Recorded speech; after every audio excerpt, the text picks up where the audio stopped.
Welcome, everyone, to the Thursday edition of Fair Territory, the live edition. And as you can see, I am joined by a very special co-host today. You know her from the Apple Baseball broadcast. She is Tricia Whitaker. Tricia, welcome. And before we get going, I just want to mention two things that happened last night that were really upsetting and disturbing, I'm sure, to a lot of fans and people everywhere. The fan in Pittsburgh falling off the wall, falling over the wall, and the Nationals batting practice pitcher who collapsed while throwing BP. Obviously, our hearts and thoughts go out to both those people and their families. We're just wishing for the best. Tricia, we have a lot to talk about, but we couldn't start the show without mentioning that. So let's get going. A lot of baseball to discuss.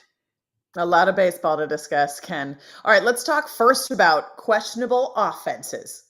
The Blue Jays comeback, that stands out to me, especially as an offense who struggled to start the season. You know, we always ask that question after a big game from a team that's been struggling in the clubhouse. We always ask the cliche question, can this be that momentum shift that you're looking for? Is this the turning point? If you're a media member or a fan, you've heard all those questions.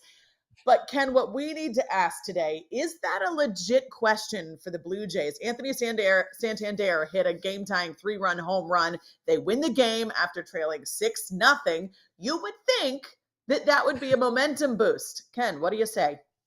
You would think that, and certainly in the case of Anthony Santander, a guy who always starts slowly, yes, now that the calendar is turned to May, we probably can expect better things. For the team as a whole, a team that has been oddly deficient in the power department, I don't know what to make of it. And we're going to have to see over the days and weeks to come, because in baseball, as we know, that old bromide always rings true. Momentum is the next day's starting pitcher. And we're going to talk about another team in this position, the Texas Rangers, who had an offensive eruption 2 nights ago, and then last night was shut down again by Luis Severino and the Oakland Athletics. So for the Blue Jays, they need to get going. They've invested a ton in this season in a lot of different ways. Whether they do or not, that remains to be seen. Well, according to John Schneider, if it is May, that's a good sign for Anthony Santander because we know he starts a little bit slow. And yesterday, Schneider, after the game, he said, is tomorrow May? Yeah. So he's ready to go off. So we'll see if that can kind of spark this Blue Jays offense. You mentioned the Rangers, Ken. It's been an interesting situation with them. They scored 15 runs on Tuesday after Rangers president of baseball operations, Chris Young, called a conference. Patience clearly wearing thin with this offense. He said, listen, things have to change. That's inevitable. What do you think about Chris Young kind of admitting that his patience was wearing thin and calling this offense out? Good thing, bad thing, something that had to happen? What do you think? I'll start off by saying it was a surprising thing. And the story by Evan Grant was fascinating to read because rarely, Tricia, and you know this, do we see or hear GMs talking that openly about the team's struggles and how the team needs to get better. He said, Young, and I quote, "I'm edgy and rightfully so." And beyond that, he had some other things to say as well. And now they've done some things already. They've dropped Simeon in the order. They're not playing Leody Taveras in center field. They've got Evan Carter at AAA building up, waiting on him. And in the story, Evan alluded to possible change. I don't know how that would come about because they really just changed hitting people for the most part. Tim Hires left for Atlanta. They hired new hitting coaches. And Bruce Bochy, in 28 years as a manager, has never changed a coach midseason. But to hear Chris Young talk like that, it was surprising. And I remember covering Chris Young as a player. I thought he was the nicest guy in the world. He is a nice guy. What I didn't necessarily see in those interactions back then was how competitive he was. I should have known that. He had a long major league career as a pitcher. But that competitive fire burns brightly, and we saw it in those comments. So let me ask you this, Ken.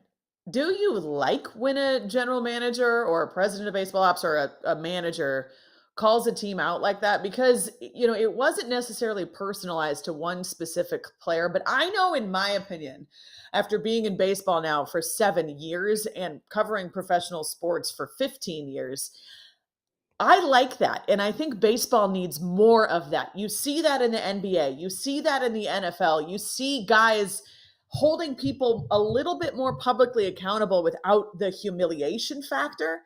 And I'm a big fan of something like this as long as it's done tactfully. And I feel like this was necessary. But sometimes we know in baseball that doesn't sit well with guys in the clubhouse, which I would argue they need to get over that. But what do you think? Tricia, you said it well that this wasn't personal. He didn't name anybody and call out anybody on the record by name.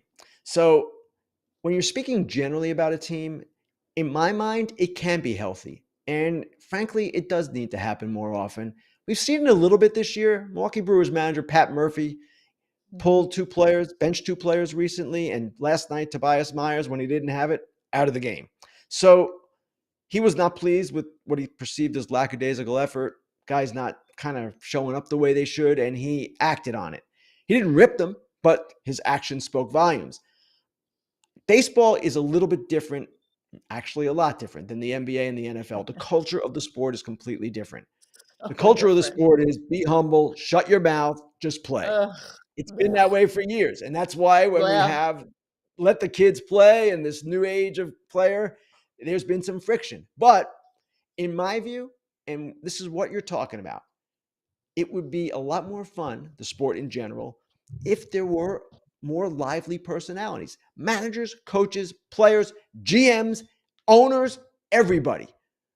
That is what makes things interesting. And we're not talking about rocket science here. We're not talking about world No. politics. We're talking about baseball. But Yep. I get that it's a serious profession. I get that it's a $12 billion industry. At the same time, we can have a little more fun. I understand that too, Ken, but at the same time, it is meant for entertainment. We are not like solving world hunger here every single day at a press conference. We are talking about baseball. So I think, and I've mentioned this before on podcasts, and I know I do talk about his attitude a lot, but even though I don't necessarily always agree with what he says, we need more guys like Tommy Pham and Jiren Durant in the league who are a lot more outspoken and who kind of wear their emotions on their sleeve. It doesn't always have to be a gentleman's game. I'm not saying go out there and do something crazy. You don't need to be mean. You don't need to be insane. But like when you look at the NBA and the NFL, those players are far more willing to share their opinions after the game on the game. They're far more willing to provide that type of entertainment. And guess what? The leagues and the game benefit from those players, right? I was at game 5 of the Bucks and Pacers this week. First of all, I love the NBA. I used to cover it for 7 years and I grew up in Indiana, so basketball is my thing. But I'm sitting there watching it and I'm like, "Oh my god, I forgot about how much more entertainment value there is in the NBA compared to other leagues because those guys wear their emotions on their sleeve and they hold each other accountable, and they're not afraid to be outspoken. And I like that. And I wish baseball had more of that. You can be outspoken and entertaining and passionate while still being respectful. You can absolutely walk that line. And I agree, Ken. I want more of that. I want more. I need more. I, I totally agree. And what we're talking about is life, showing your life, bringing passion, as you just mentioned. And it's not just guys like Pham and Durant. We have other examples. If you watch last Yeah. night, John Morosi's interview with Geraldo Perdomo, he is a live wire. That's one So example good. right there. So And good. Pete Crow-Armstrong, a guy we're going to talk about in a little bit, he's another example. Jazz Chisum Jr. These guys, there's something to them, and they make the Yep. game more interesting. It's not for everyone. Some people have more placid personalities. Of course, that's understandable. But in general, free expression is a good thing. Free Yes. expression makes for more interesting people, and I'd like to see more of it too. Nothing drives me more insane than when there's just some vanilla interview with a guy that I do. And I'm like, I have teed you up with some of the Best easiest questions layups. ever. Oh, well, no, they're just like layup questions. And I'm like, I'm asking you to show your personality here. And they're just like, yeah, whatever I can do to help the team win. I'm like, "Oh my gosh, I would rather watch paint dry right now." Like, I can't stand a boring, pointless interview when a guy is not willing to play ball with any so you don't have to say anything controversial, just don't be boring. You're in the entertainment business. Don't be boring. Drives me nuts. Okay. Anyways, let's head to break before I find something else to rant about, Ken. We'll be right back after a quick word from our friends at Foul Territory. Kratz, let's talk about the #1 recommended dermatologist hair growth supplement brand. And it's a brand that you are just starting your journey with. I'm using. What about 1.5, 2 months into my journey? It's a 6-month journey. See what I can get. See a little thicker, fuller everywhere, filling it out. I don't know. We'll see what happens. I'm very excited to see the Nutrafol results with Kratz. And don't show us your hat yet, okay? You got to stay tuned through this journey. And if you want to join Kratz for this journey, you can start your hair growth journey with Nutrafol. For a limited time, Nutrafol is offering FT listeners $10 off your first month's subscription and free shipping when you go to Nutrafol.com and enter the promo code FOUL. Find out why over 4,500 healthcare professionals and stylists recommend Nutrafol for healthier hair. Nutrafol.com, spelled Nutrafol.com. Promo code FOUL. That's Nutrafol.com. Promo code FOUL. All right, welcome back to Fair Territory. Ken, let's talk about Pete. How about that? Let's talk about Pete Crow-Armstrong. He is one of the game's breakout players in 2025. You just wrote a great piece on him and kind of his story with his dad and the Cubs growing up. Tell us a little bit more about what you like about this guy, because there's a lot to like. There's a lot to like as a player, first of all. He is a rare combination of power and speed. We didn't necessarily expect the power to come the way it did. And in center field, he is electric. This guy leads the major leagues at all positions in outs above average, tied for the major league lead in defensive runs saved, again, at all positions. He's fun to watch. He's also second in stolen bases to Ellie De La Cruz. This guy's electric. Now, the story is something that stemmed out of a conversation I had with him last weekend at Wrigley. And I was basically asking him, hey, man, who are your favorite players growing up? And he mentioned Andrew McCutchen was his first. And we got around to talking about, well, which team did you root for? And he said, well, when I was about 10, my dad basically said, you either start rooting for the Cubs now or you don't root for the Cubs. He threw down the gauntlet. Now, the dad, his name is Matt. He and his wife are both former actors. And the dad grew up in Naperville, Illinois, suburb of Chicago, diehard Cub fan. And when he said that to his son, Pete, that was a time when Theo Epstein and Jed Hoyer had just taken over the Cubs. So he could sense that they were going to be good. It was going to take time. Pete Crow-Armstrong eventually did become a Cub fan. And the story also includes some kind of interesting details in my mind about just how the trade came about with the Mets. Remember, he was drafted in 2020, 19th pick overall by the Mets. In 2021, he undergoes shoulder surgery, and he's on the injured list in Port St. Lucie, where they have spring training, rehabilitating. His parents are visiting him, his agent's visiting him, and he gets traded for one of his favorite players, Javier Baez. And some people didn't think that he would be the player he now appears capable of becoming. And actually, the Cubs wanted someone else. They wanted a pitching prospect named Matt Allen. Matt Allen was also a high draft pick. And he was a guy that at that time was recovering from Tommy John surgery. Cubs thought maybe we can get him and he'll rehabilitate. He had #1 starter potential. Turns out he's had 2 more major elbow surgeries.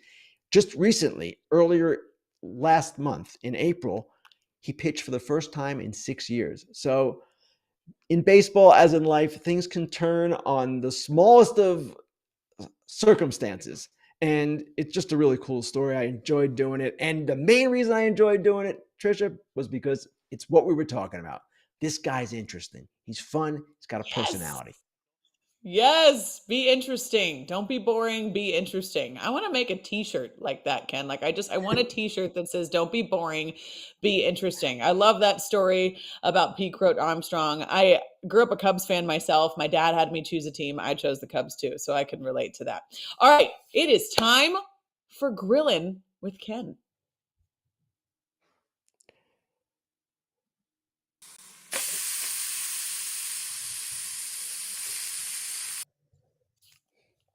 All right, time for our first chat question. Ken, this is a good one. Will the Dodgers trade for a starting pitcher at the deadline because relying on injuries isn't a viable strategy, Ken? Why am I laughing?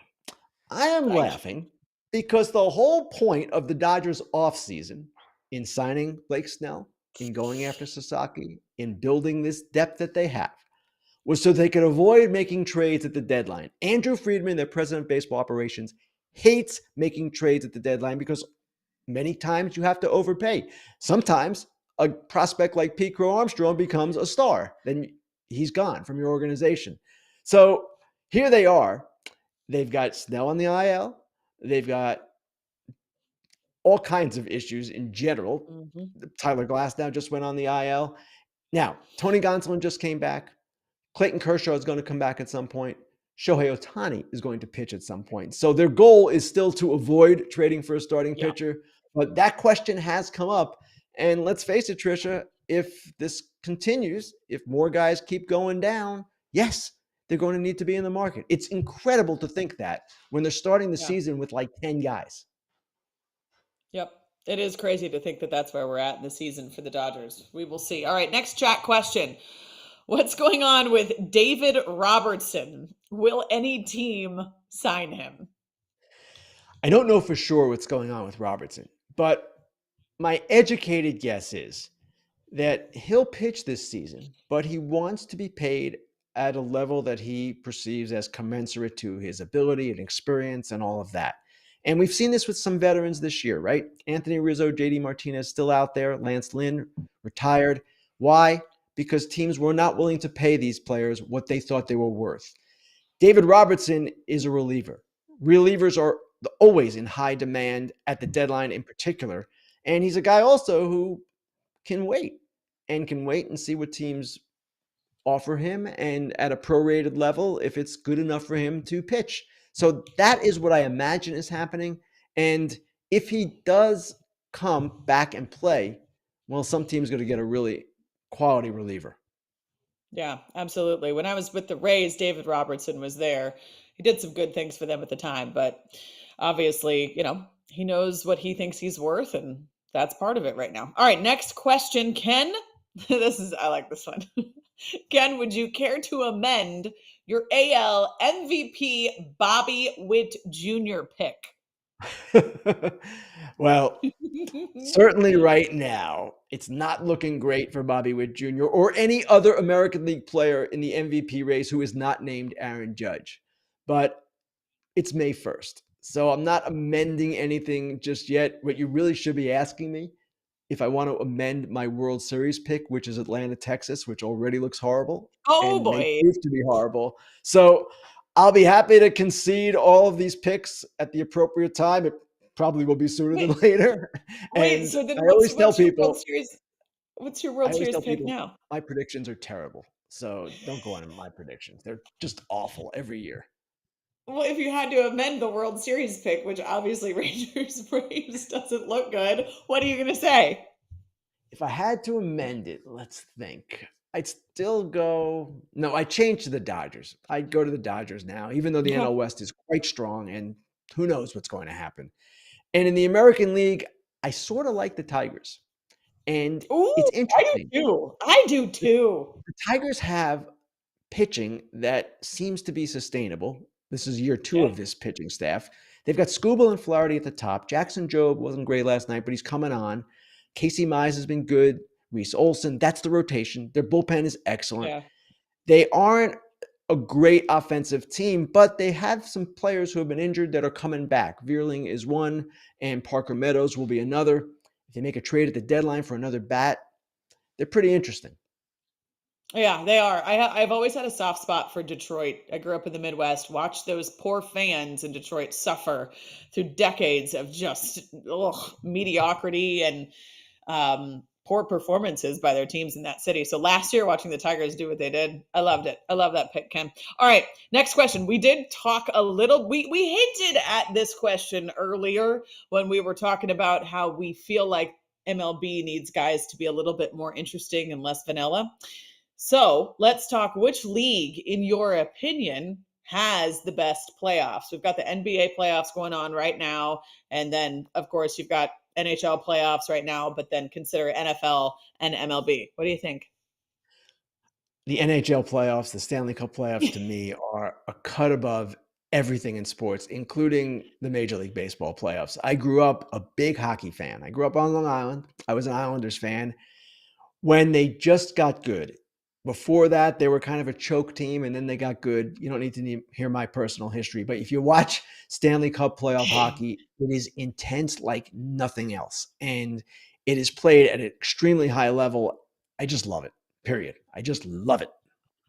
I love that. I love that. I watched the Lightning when I was in Tampa a lot, and they were so much fun to watch. But I'm going to have to go with the NBA playoffs. I was just at Game 5 for the Pacers this week. I think it's the best basketball in the world, and they're going at it for 5 or 7 games or whatever it is. They make it a bit of a spectacle too, and there's always so much drama with the players, which makes it entertaining.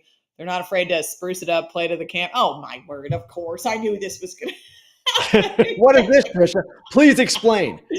Okay, so I was at Game 5. The Pacers have a place in my heart, right? I'll explain that in a second. But it's a video I took of me and one of my best friends, Sam. We've been going to Pacers games together for 12 years, and this was after the game-winning shot by Tyrese Halliburton. And I couldn't do that again if I tried. I don't know how to take a video upside down. But when I was taking a video of us celebrating, it took the video upside down. And I'm like, Sam, oh my, how did I do this? And she's like, you have to tweet that anyways. It's so perfect. And I'm like, all right, cool. And then there's a bunch of other videos that one of my friends took who was there. He took a ton of videos of us from across the section. And we're just like losing our mind because that game was insane. The Pacers comeback was awesome. The Pacers were the first team to ever hire me. I was an intern for them.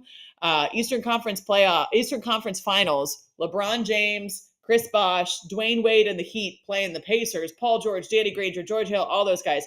And I was their web reporter intern. I had no idea what I was doing. I'm running around the locker room asking LeBron James questions when I was in college. I was literally in college, but they gave me a chance and it changed my career in the course of my life. So that video is embarrassing. I'm embarrassed. I mean, like literally, like when you listen to the audio, you're like, this girl, there's something off. It's just something not right. So it was great. I loved it. All right. We'll be right back after a quick word from our friends at Foul Territory. FT fam, we're excited to introduce you to Rowback with the subtle dog logo and those 2 stripes on the back of every product. Kratz, what are you rocking for us today? I got the polo, so when I'm out on the course, I stay cool. The sweat's wicking away. You barely even feel like it's on. Yeah, that is a Rowback polo, classic, solid in stripes. If that's for you, go for it. Print polos are there as well. Use the code FOUL at rowback.com for 20% off your first purchase. That's FOUL on RHOBACK.com. Dude.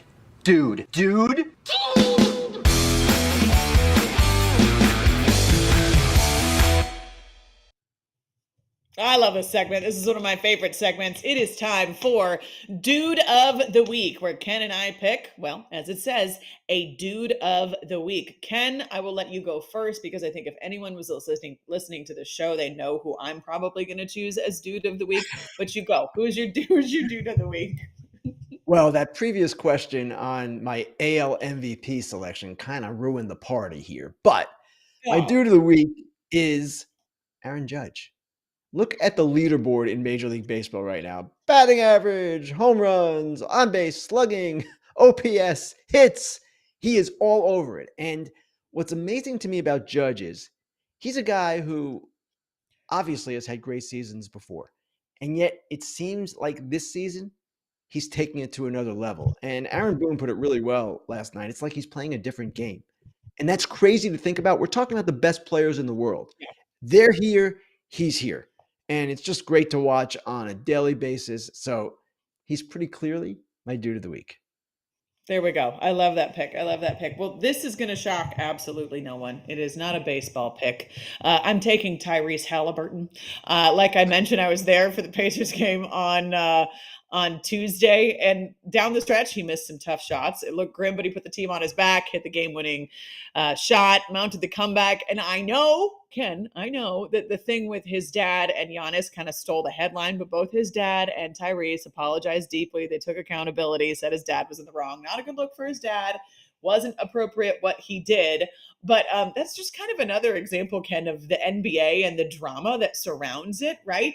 You know, whether you think that was nonsense or not with Giannis and his dad, okay, let's talk about how much attention that brought to that game and the aftermath, right? You don't want it to steal the headline completely from the Pacers mounting that comeback or whatever, but it's drama. And you would probably never see something like that happen in Major League Baseball. I'm not saying I'm a supporter of dads running onto the field, but you know what I'm saying? They addressed it in the press conference afterwards. They didn't beat around the bush and they nipped it in the bud, but it also provided some entertainment. I'm a big believer in no publicity is bad publicity. I mean, there's a line, of course, but I don't know. I kind of liked it.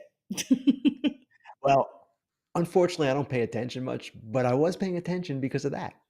And You when I say see? don't pay attention, don't pay attention much to the NBA playoffs. I'm too immersed in the baseball stuff. But that was fascinating. And Giannis, he had an amazing answer in his press conference. That guy is really cool. And Incredible. it just, you're right, it just elevates the event. And I'm not asking guys to be anything but themselves. We would never ask No, that. We understand no. different people do things different ways, but we're just saying it sure is entertaining watching NBA. Hey, it is. And Giannis, that answer he gave after the Oh, game, it also helped us get to know him better and his character, you know? So it builds personality, it builds character, and it builds storylines, which is really what we're in this business for. It's an entertainment field. Okay. All right, let's go to the John Fisher Dork of the Week. Ken, I think we both have. There we go.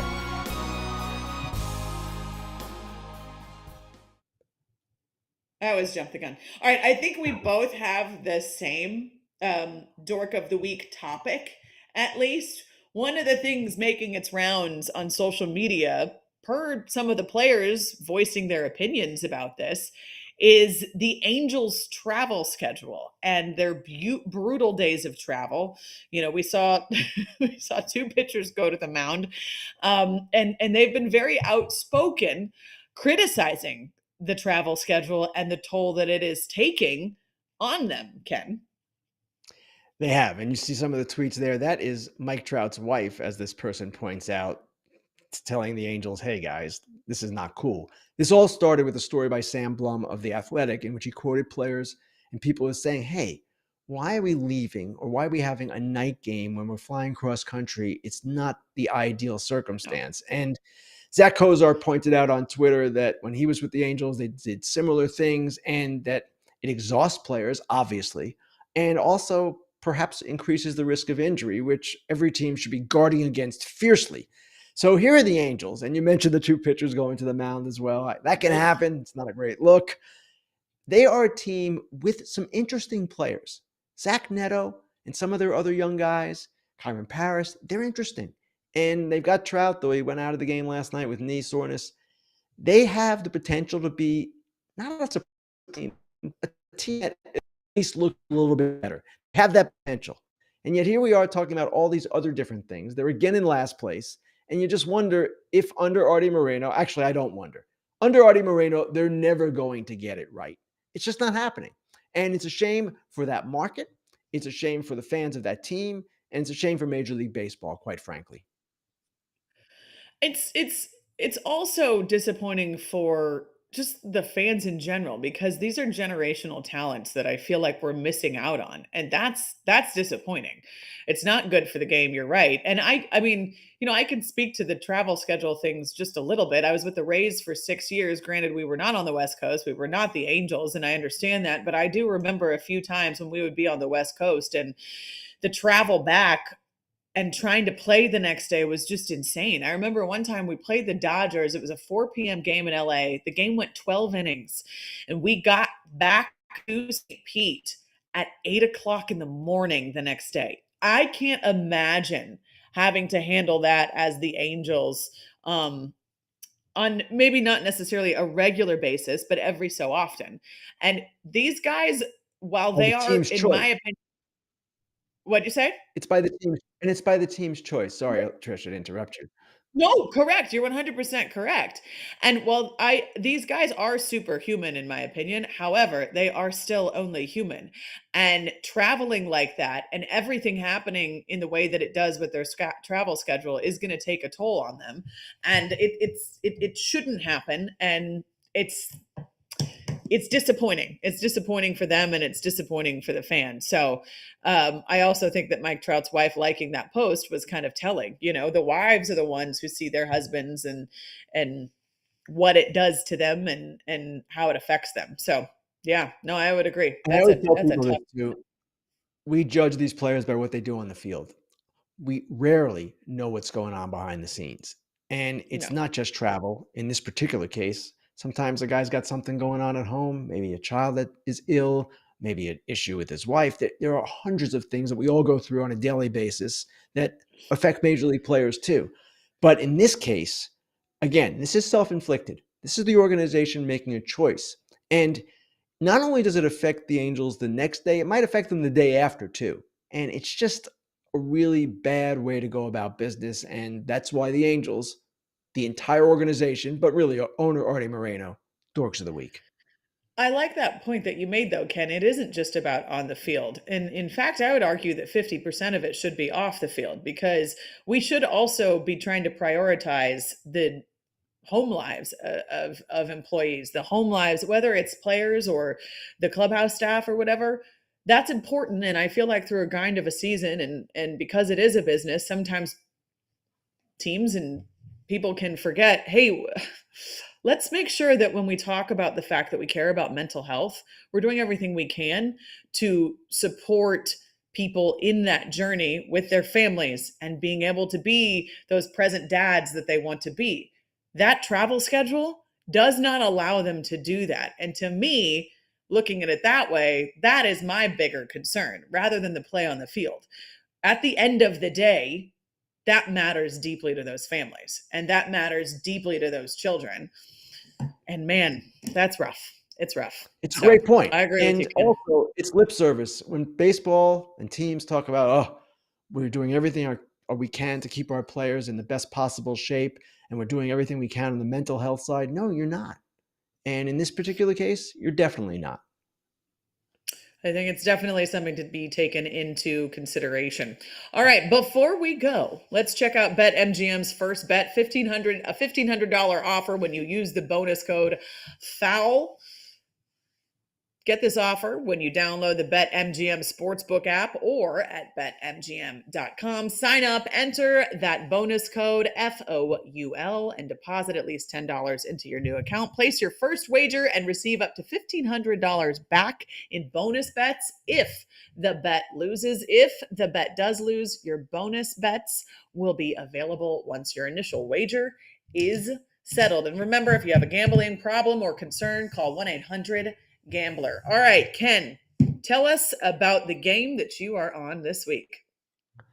I am on Braves Dodgers in Atlanta. I am flying to Atlanta today, and I'm looking forward to seeing the resurgent Braves. They've played much better of late. And of course, the Dodgers drama is never ending. So we'll see which players are healthy this weekend, and we'll see which players are hurt. Now, Tricia, what about your game? I am leaving right now in the next 30 seconds to drive to the airport and fly to Pittsburgh because I've got Pirates Padres in Pittsburgh. Obviously, the Padres had an incredible start to the season, so I'm excited to cover them. I know they've cooled down a little bit recently, but that'll be fun to see. Obviously, the Pirates need to get some things going, but it'll be a good matchup on Apple TV for Friday Night Baseball.